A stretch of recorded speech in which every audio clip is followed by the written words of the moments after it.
ونستعينه ونستغفره ونعوذ بالله من شرور أنفسنا ومن سيئات أعمالنا.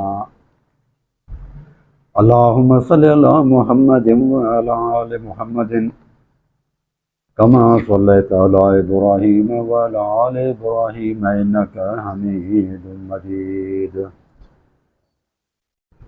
أما بعد، بسم الله الرحمن الرحيم. الف لام میم. غلبت الروم في أدنى الأرض وهم من بعد غلبهم سيغلبون في بضع سنين لله الأمر من قبل ومن بعد ويومئذ يفرح المؤمنون بنصر الله ينصر من يشاء والعزيز الرحيم. آج سے ہم نیا سلسلہ شروع کرتے ہیں. کئی پوائنٹس ہیں، بہت زیادہ. اگر بولا جائے تو شاید کئی گھنٹے لگیں گے، دن بھی لگ سکتے ہیں. اس لیے ہم کوشش کریں گے کہ دو تین پوائنٹس دے دیں. اور یہ ٹاپک ہوگا کہ ابو بکر رضی اللہ تعالیٰ عنہ زیادہ فضیلت والے ہیں یا علی رضی اللہ تعالیٰ عنہ زیادہ فضیلت والے ہیں. یہ جتنے بھی دلائل آئیں گے یہ بعد میں انشاءاللہ کئی شاید مہینے یہ چل سکتا ہے ٹاپک. اس لیے سامعین سے بھی عرض ہے کہ وہ لگاتار کوشش کریں، مسلسل ان کلپوں کو سنیں تاکہ دلائل سارے کے سارے ان کے بھی سامنے آ جائیں. کسی کو فضیلت دینے سے بھائیو یہ یاد رکھیں کہ علی رضی اللہ تعالیٰ عنہ کے پاؤں کے برابر بھی میں نہیں ہوں، پاؤں کے مٹی کے برابر بھی نہیں ہوں. اگر کسی کو فضیلت دی جائے، اگر رسول اللہ صلی اللہ علیہ وسلم کو ہم تمام انبیاء پر فضیلت دے دیں تو اس کا مطلب یہ نہیں ہے کہ ہم باقی انبیاء کے شان میں گستاخی کرنے والے ہیں. رسول اللہ صلی اللہ علیہ وسلم کی شان اگر ہم بڑھائیں تو اس کا مطلب یہ نہیں کہ ابراہیم علیہ الصلوۃ والسلام، موسیٰ علیہ الصلوۃ والسلام کی شان میں ہم نے کمی کر دی. ایسا نہیں ہوتا. اس طرح سے اگر میں کہوں کہ حضرت علی امام حسن اور حسین سے افضل ہیں تو اس کا مطلب یہ نہیں ہے کہ علی رضی اللہ عنہ کی فضیلت بیان کرنے سے امام حسن اور حسین کی فضیلت کم ہو گئی. اس طرح سے یہی بات بھی نہیں ہے کہ اگر میں کہوں کہ حضرت ابو بکر کی فضیلت زیادہ ہے تو اس کا مطلب یہ ہوا کہ علی رضی اللہ تعالیٰ عنہ کے شان میں گستاخی ہو جائے گی. تو یہ اس طرح کی باتیں نہیں ہیں. یہ نہیں ہوگا کہ کہا جائے کہ وزیر اعظم کی شان وزیر اعلیٰ سے زیادہ ہے تو اس کا مطلب یہ ہے کہ ہم نے وزیر اعلیٰ کو جو ہے اس کی اہمیت کو گرا دیا ہم نے. تو یہ ہر ایک کے اپنے اپنے فضائل ہیں، لیکن یہاں یہ کمپیریزن ہوگا کہ حضرت علی رضی اللہ تعالیٰ عنہ کی فضیلت زیادہ ہے یا ابو بکر صدیق کی. تو یہ اس بارے میں دلائل ہوں گے. یہ قرآن مجید کی سورۃ روم کی آیت تھی جو میں نے آپ لوگوں کے سامنے پڑھی ہے. تو اس میں اللہ سبحانہ و تعالیٰ نے فرمایا ہے کہ غلبت روم، الف لام میم غلبت روم، رومی مغلوب ہو گئے فی ادنی الارض، قریب کی زمین میں. اللہ تعالیٰ فرماتا ہے قرآن مجید میں وہم من بعد غلبہم سیغلبون، کچھ عرصے کے بعد یہ پھر مغلوبیت سے نکل کر غالب ہو جائیں گے. فی بضع سنین، یا 9 سال کے اندر اندر. 9 سال کے اندر اندر. یہ جب قرآن مجید کی آیت اتری تھی تو اس وقت رسول اللہ صلی اللہ علیہ وسلم کے زمانے میں رسول اللہ صلی اللہ علیہ وسلم مکے میں تھے. تقریباً ہجرت سے 5 سال پہلے کا یہ واقعہ ہے. 2 سپر پاور تھے، ایران اور روم. رومی جو ہے وہ اہل کتاب تھے، عیسائی تھے، اور ایرانی جو تھے یہ آتش پرست تھے، بت پرست تھے. قریش کے لوگ جو مکے کے لوگ تھے، قریش کے لوگ تھے عرب، وہ یہ چاہتے تھے کہ بت پرست جیت جائیں، یعنی کہ ایرانی جنہوں نے حملہ کیا ہے رومیوں کے اوپر یہ ایران جیت جائے، کیونکہ ہم بھی بت پرست ہیں. اگر ایران والے بت پرست اہل کتاب کے اوپر غالب آ جائیں تو وہ پھر اہل اسلام کو کہتے تھے کہ ہم پھر بت پرست ہیں، جس طرح سے وہ اہل کتاب ہیں اللہ تعالیٰ کو اور مختلف انبیاء کو مانتے ہیں، اور قیامت پر بھی جو تمہارے زیادہ قریب ہیں ہمارے مقابلے میں، تو اس طرح سے تمہارے اوپر غالب آ جائیں گے۔ تو عرب جو مکے کے قریشی لوگ تھے، کافر لوگ تھے، مکے میں رہنے والے جو کافر تھے، مشرک تھے، وہ یہ چاہتے تھے کہ مشرکین جیت جائیں، یعنی کہ ایرانی جو جنگ لگی ہے رومیوں اور ایرانیوں کی، تو ایران جیت جائے۔ لیکن صحابہ کرام جو علیہ السلام تھے، صحابہ کرام وہ یہ کہتے تھے کہ کیونکہ عیسائی اہل کتاب ہیں تو یہ جیت جائیں تو بہتر ہے، ان کی خواہش یہ تھی کہ یہ جیت جائیں۔ تو اللہ تبارک و تعالیٰ نے ان کی تسلی دینے کے لیے، مومنین کی تسلی دینے کے لیے اللہ تعالیٰ فرماتا ہے، اور قرآن مجید کے آیت اتری وَهُمْ مِنْ بَعْدِ غَلَبِهِمْ سَيَغْلِبُونَ، رومی جلد ہی تھوڑے عرصے کے بعد اپنا بدلہ لے لیں گے اور مغلوبیت سے نکل کر یہ غالب آ جائیں گے، ایران ہار جائے گا۔ فارس جو ہے نا، اس وقت ایران کا نام فارس تھا، ایران کے اوپر بعد میں پڑا ہے، فی بضع سنین، یعنی کہ 10 سال کے اندر اندر۔ تو یہ للہ الامر من قبل ومن بعد ویومئذ یفرح المؤمنون۔ اللہ تعالیٰ فرماتا جب یہ ہوا کہ رومیوں نے بدلہ لے لیا ایرانیوں سے، تو اللہ تعالیٰ فرماتا مومنون جو ہے مومن بہت خوش ہوئے۔ یہ جب آیت اتری تو ابو بکر صدیق مکے کے بازاروں میں کہتا پھرتا تھا کہ لوگوں تم خوش نہ ہو کہ مشرکین جیت گئے ہیں، یہ ہار جائیں گے، اور انشاءاللہ العزیز وہ مومنین کی خواہش یہ تھی کہ اہل کتاب جیت جائیں۔ اور یہ قرآن مجید کی آیت ہے، تو انہوں نے کہا ہمیں محمد صلی اللہ علیہ وسلم نے بتا دیا ہے کہ رومی غالب آ جائیں گے اور وہ بدلہ لے لیں گے ایرانیوں سے، اور ایرانی دوسری مرتبہ جب جنگ لگے گی تو وہ ایرانی ہار جائیں گے، اور یہ زیادہ عرصہ نہیں، فی بضع سنین، یعنی کہ 9 سال کے اندر اندر یہ ہو جائے گا معاملہ۔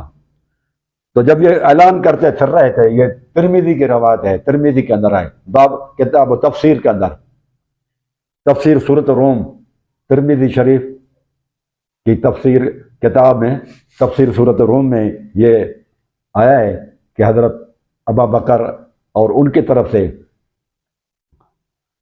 ابی بن خلف ان کے درمیان میں انہوں نے کہا کہ شرط لگائیں آپ ہمارے اوپر، اگر آپ کو واقعی قرآن مجید پر یقین ہے کہ 9 سال کے اندر اندر یہ بدلہ لے لیں گے تو آ جاؤ شرط لگاؤ۔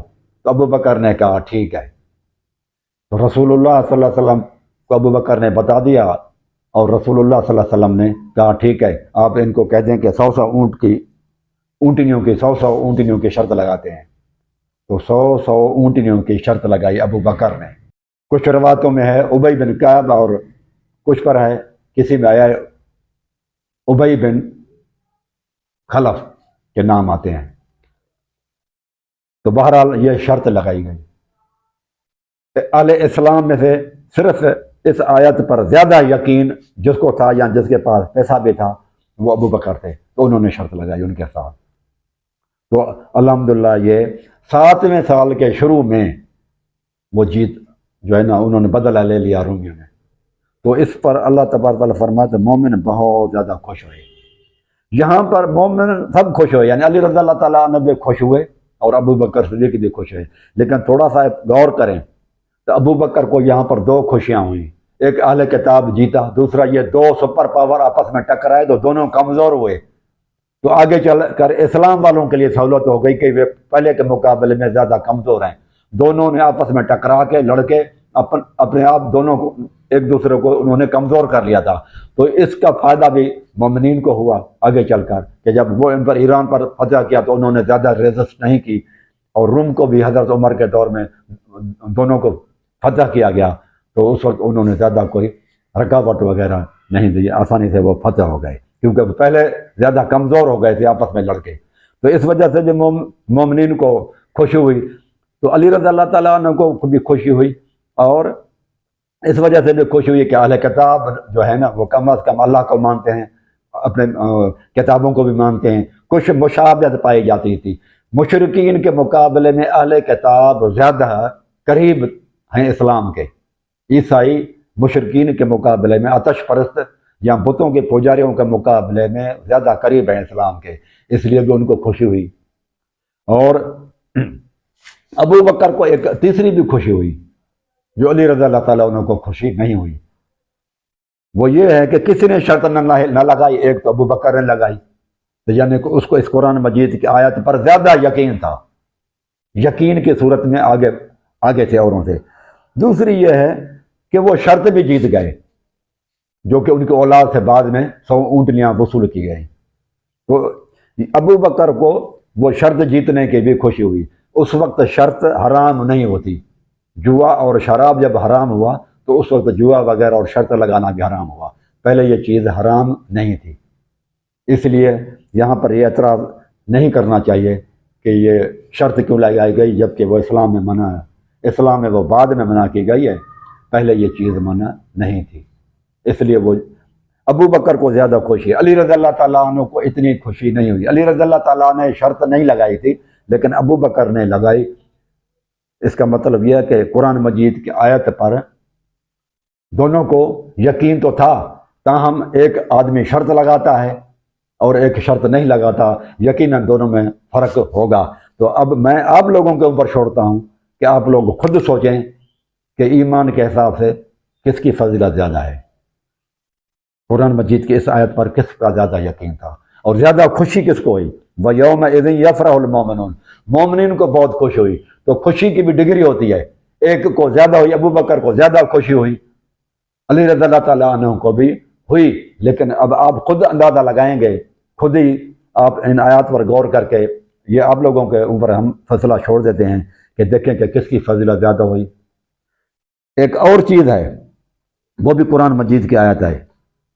قرآن مجید میں ابو بکر صدیق رضی اللہ تعالیٰ عنہ کو سورۃ النور کی آیت نمبر 22، وَلَا يَأْتَلْ أُولُو الْفَضْلِ مِنْكُمْ وَالسَّعَةِ، تم میں سے جو فضیلت والے ہیں، اول الفضل، فضل کرنے والے ہیں، وسعت اور قوت والے ہیں اور طاقت والے ہیں، ان کو قسم نہیں اٹھانی چاہیے، ان یؤتوا اولی القربی والمساکین والمہاجرین فی سبیل اللہ، کہ اگر کوئی غریب آدمی ہے، جس نے مسکین ہے کوئی، لیکن وہ تمہارا رشتہ دار بھی ہے اور ہجرت کر کے بھی آیا ہے رسول اللہ صلی اللہ علیہ وسلم کے پاس، تو اس کے لیے تم قسم اٹھاؤ کہ اس کی ہم ہمدردی نہیں کریں گے کیونکہ اس نے ہمارے دل دکھائی ہے۔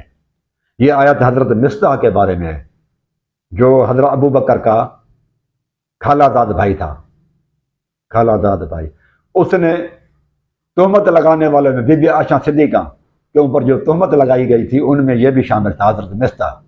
غلطی سے یہ بھی منافقین کے چکر میں آ گئے تھے، خود تو نہیں تھے لیکن چکروں میں آ گئے تھے، اس لیے ان کو بڑا دکھ ہوا کہ یار میرا رشتہ دار بھی ہے، مسکین بھی ہے، میں اس کو ہر مہینے کچھ نہ کچھ پیسے دیتا تھا، مدد اس کی کیا کرتا تھا، اب میں کیونکہ اس نے میری بیٹی کے اوپر عائشہ کے اوپر تہمت لگائی ہے، لہذا ابو بکر نے قسم اٹھائی تھی کہ میں نے آج کے بعد اب مصطح رضی اللہ تعالیٰ عنہ کی مدد نہیں کروں گا جو عموماً کیا کرتا تھا۔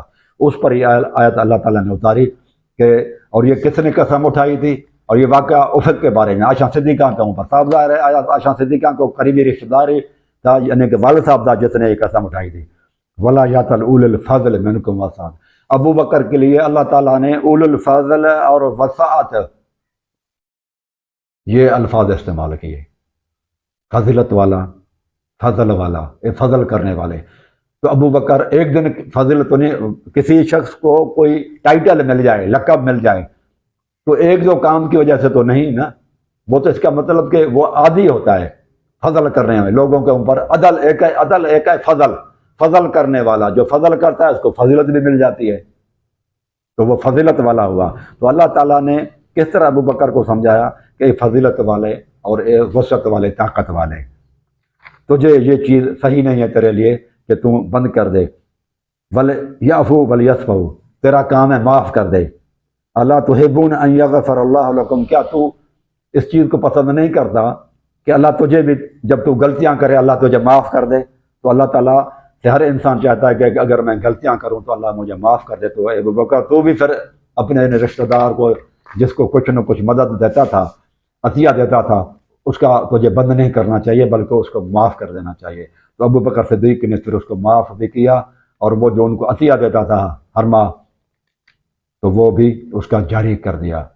تو اس آیت دو آیتیں میں نے پڑھی ہے کہ سورت روم کی اور دوسری ہے سورت نور کی آیت نمبر 22، اور وہ تو شروع کی آیت ہے سورت روم کی۔ تو ان دونوں کے اندر آپ دیکھیں اس طرح کے الفاظ اول الفضل وسعت کے الفاظ علی رضی اللہ تعالیٰ عنہ کے لیے قرآن مجید میں کہیں نہیں آئے۔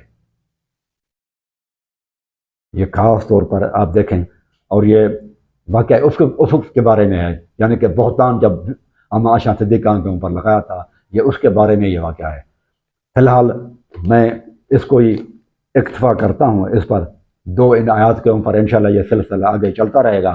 اب آپ لوگ خود ہی فیصلہ کر لیں کہ ان آیات کی روشنی میں کون زیادہ فضیلت والا ہے۔ اقول قولی ھذا استغفر اللہ استغفر اللہ استغفر اللہ۔